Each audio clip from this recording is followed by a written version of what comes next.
अधेड़ उम्र की यमुना के घर के बाहर आंगन में एक विशाल वृक्ष था। उस वृक्ष पर कई पक्षी अपना घोंसला बनाकर रहते थे। यमुना हर सुबह पक्षियों को दाना डालती और पक्षी भी रोज दाना चुगने नीचे आते थे। आज यमुना के छोटे बेटे राघव का विवाह था। यमुना बहुत खुश थी, लेकिन राघव का चेहरा उदास था। उसे अपने बड़े भाई की कमी बहुत खल रही थी। रिश्तेदारों ने यह पूछ पूछ कर कि बड़ा बेटा और बहू विवाह में क्यों नहीं आए, यमुना की नाक में दम कर दिया था।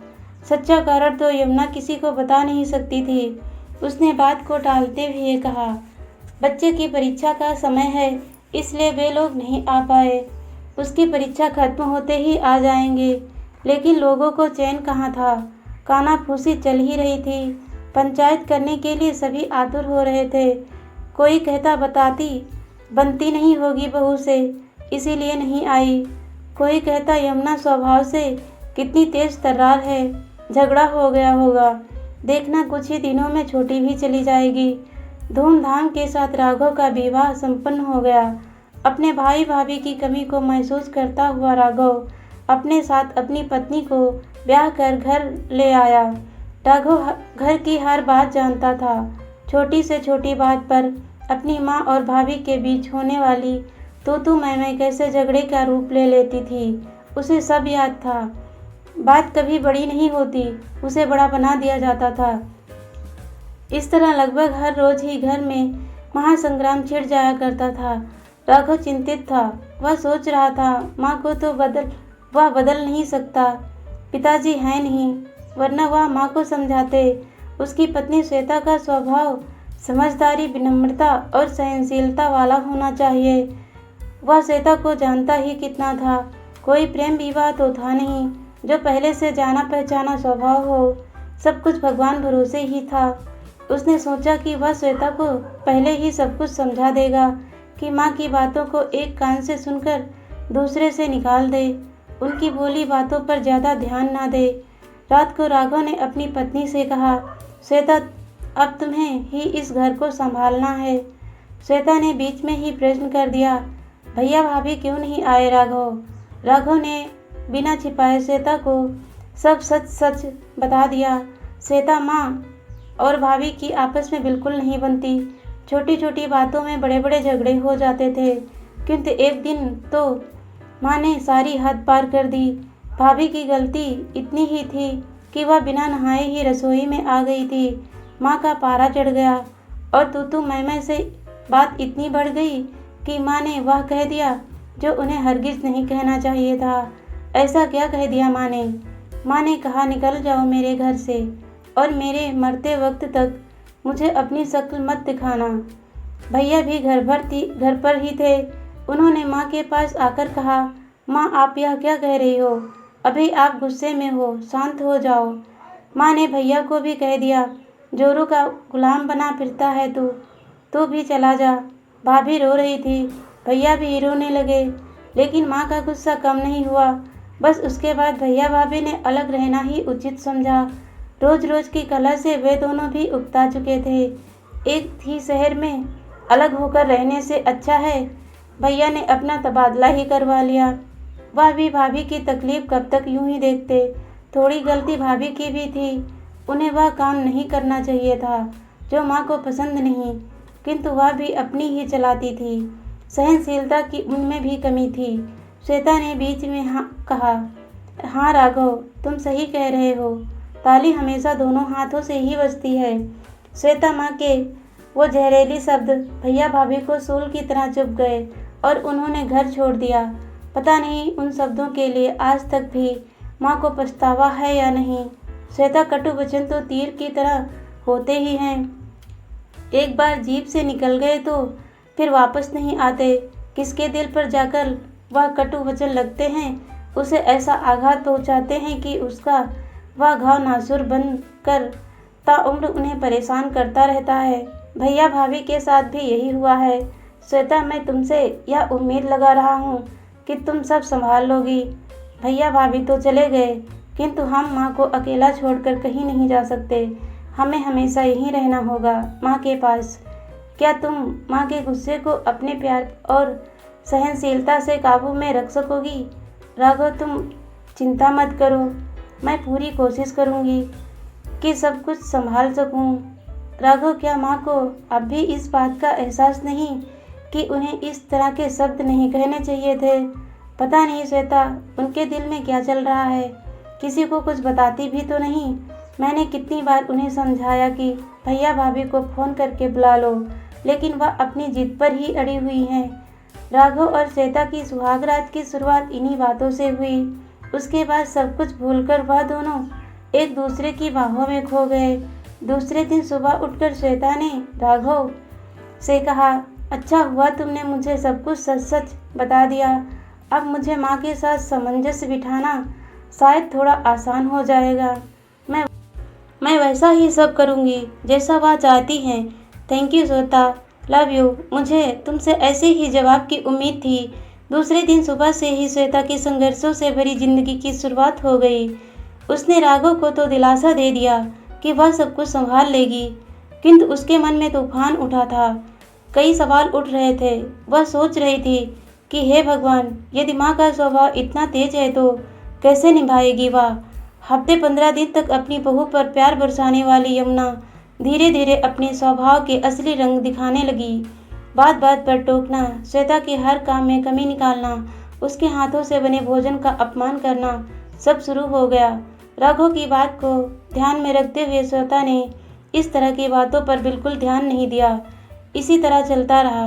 यमुना की हर तीखी बात को हंसकर सुन लेने वाली श्वेता अकेले में आंसू बहा लेती थी। सबके सामने फिर वही हंसता चेहरा लेकर आ जाती थी। धीरे धीरे समय बीतता गया। इतने अच्छे स्वभाव वाली बहू पाकर भी यमुना का स्वभाव नहीं बदला। उसमें एक बेटे बहू को खो देने के उपरांत भी कोई परिवर्तन नहीं आया। यमुना का व्यवहार दिन प्रतिदिन बिगड़ता ही जा रहा था, जिसके कारण श्वेता के धैर्य का बांध अब टूट रहा था। राघव पहले की तरह अब भी सब कुछ जानता था, जबकि श्वेता कभी भी उससे किसी तरह की कोई शिकायत नहीं करती। श्वेता के चेहरे की झूठी मुस्कुराहट ही राघव के समक्ष सारे राज खोल देती थी। कभी कभी श्वेता की आंखों में डबडबाए आंसू चोरी छिपे राघव को दिख जाते थे। तब राघव का मन बैठ जाता था। क्या करूं, कैसे परिस्थिति को सुधारूं, बेचारा समझ नहीं पाता। यमुना हर रोज की तरह आज भी पक्षियों को दाना डालने आंगन में गई। पतझड़ का मौसम कुछ दिन पूर्व ही दस्तक दे चुका था। रात को काफ़ी तेज हवा के साथ आंधी ने अपना रौद्र रूप दिखाया था। यमुना के बाहर आने से पहले शांताबाई आंगन की सफाई कर पत्ते बाहर फेंक चुकी थी। यमुना ने दाने डाले, लेकिन वृक्ष से कोई भी पक्षी नीचे दाना चुगने नहीं आया। तब यमुना ने अपने वृक्ष की तरफ नज़र उठाकर ऊपर देखा तो आज उसका हरा भरा लहलहाता वृक्ष सूना दिखाई दे रहा था। धीरे धीरे पत्ते उसका साथ छोड़ गए थे। यह दृश्य देखकर यमुना दुखी हो गई। उस पर घोंसला बनाकर रहने वाले पक्षी आंधी का रौद्र रूप देखकर अपना घोंसला छोड़कर कहीं दूर जा चुके थे। यमुना सोच रही थी कि उसका हरा भरा वृक्ष कैसे सूखी टहनी की तरह हो गया, बिल्कुल खाली, बिल्कुल सूना।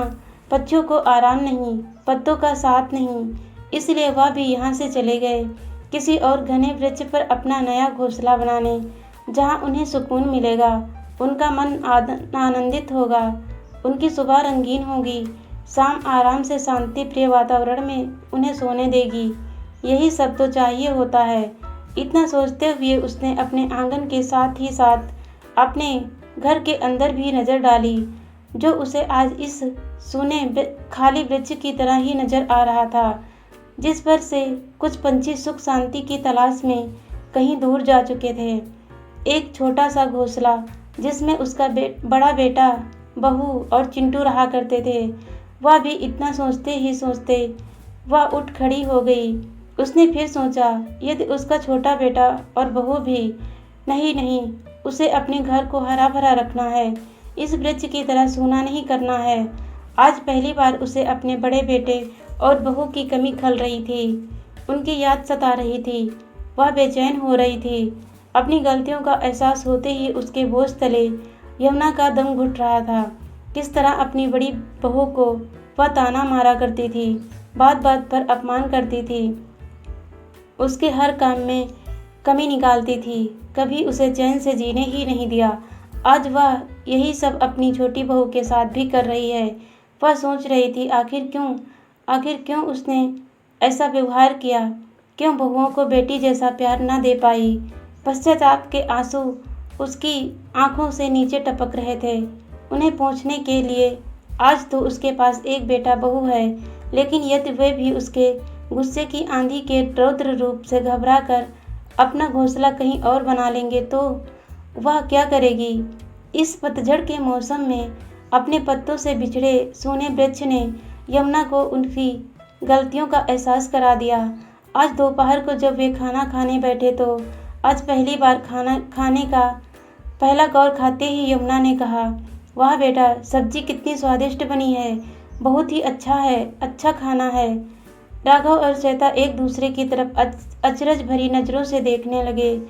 यमुना के मुंह से ऐसी बेशकीमती शब्द सुनकर श्वेता फूली नहीं समा रही थी। उसे अपने कानों पर मानो विश्वास ही नहीं हो रहा था। यमुना के मुंह से यह सुनकर उसे ऐसा लग रहा था शायद आज सब्जी बहुत ही अच्छी बनी है, माँ कोई कमी नहीं निकाल पाई। बहू बहू कहकर श्वेता को आवाज़ लगाने वाली यमुना आज दोपहर की उसे बेटा कहकर पुकार रही थी। अपनी माँ के अंदर आया यह परिवर्तन देखकर श्वेता बहुत खुश थी। आज दिन भर घर में किसी तरह की टोका टाकी नहीं हुई। घर का माहौल एकदम खुशनुमा था, सुकून था, शांति थी, आनंद था। ऐसा माहौल देखकर यमुना भी बेहद खुश थी।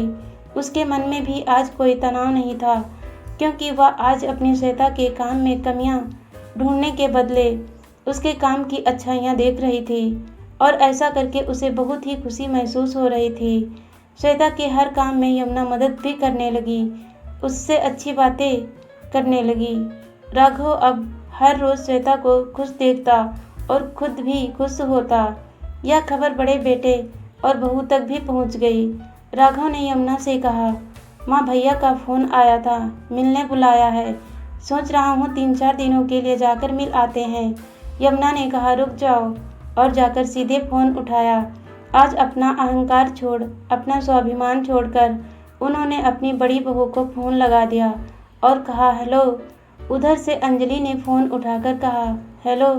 कुछ पलों के लिए फिर सन्नाटा सा छा गया।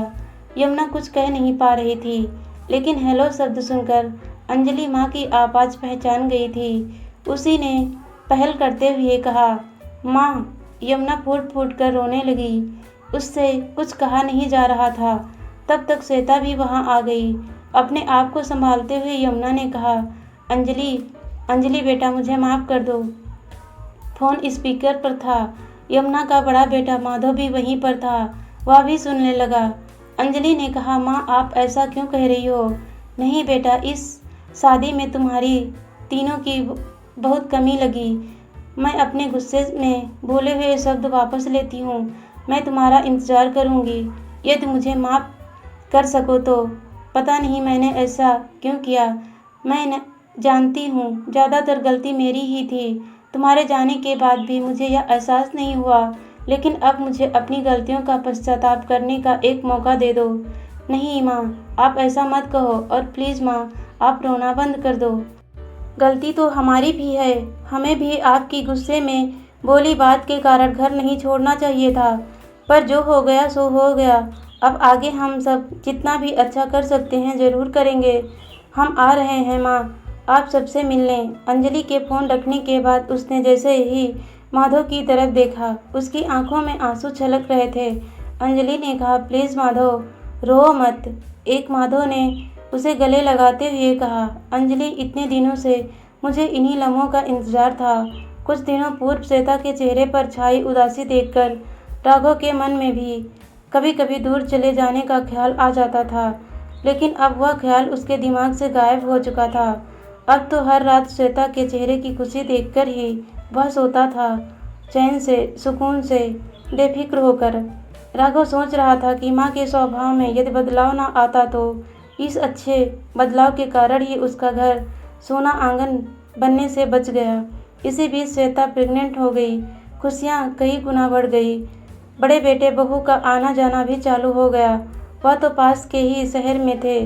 तो हर रविवार घर चले आते थे। सब साथ में सुख और शांति से समय व्यतीत करते थे। इस तरह एक घर बिखरते बिखरते संभल गया। यमुना सोच रही थी, पतझड़ के बाद नई कोपलें फूट जाती हैं, वृक्ष तो फिर से हरा भरा हो जाता है, घोंसले भी बन जाते हैं, पक्षी भी चहचहाते हैं। लेकिन घर से यदि कोई जोड़ा अलग हो चला जाए तब तो उसका वापस आना लगभग असंभव ही हो जाता है। वह आंगन फिर से वैसा हरा भरा कभी नहीं हो पाता। वक्त रहते वह संभल गई, इसीलिए छोटा बेटा बहू उसके साथ हैं, वरना उसके घर पर ऐसा पतझड़ आता कि वह फिर से जीवन भर हरा भरा नहीं हो पाता। आंगन में बैठी यमुना आज अपने वृक्ष को निहार रही थी, जो फिर से हरा भरा हो गया था। नई कोपलें फूट चुकी थी, पत्तियां बड़ी होकर शोर मचाना शुरू कर चुकी थी, पक्षी घोंसला बना रहे थे, श्वेता ने भी एक बिटिया को जन्म दिया। घर में भी किलकारियां गूंजने लगी। यमुना चिड़ियों को चोंच में दाना लेकर जाती देख रही थी कि वह कैसे अपने बच्चे को खिलाती है। देखते देखते वह सोच रही थी, कितने प्यार से हम अपने बच्चों को बड़ा करते हैं। हम हर दुख भी सहते हैं, हंसते हंसते सह लेते हैं, लेकिन बेटे के विवाह के बाद क्यों हमारा मन इतना छोटा हो जाता है? यह एक प्रश्न ऐसा था जिसका जवाब वह खुद भी नहीं ढूंढ पा रही थी। धन्यवाद दोस्तों।